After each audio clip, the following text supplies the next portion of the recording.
Hello everyone. In this video, I will show you how to turn on or off the Save Password feature in Avast Secure Browser on your Android mobile device. Managing saved passwords helps you keep your account secure or conveniently log in faster. Let's get started with the simple steps.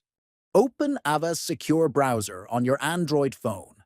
Tap the settings icon located at the top right corner of the screen.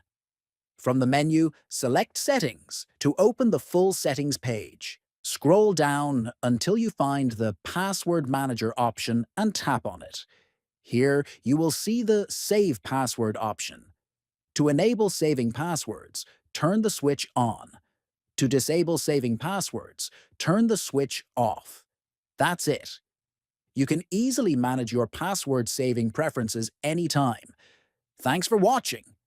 If you found this helpful, please like, comment, and subscribe for more useful tips and tutorials.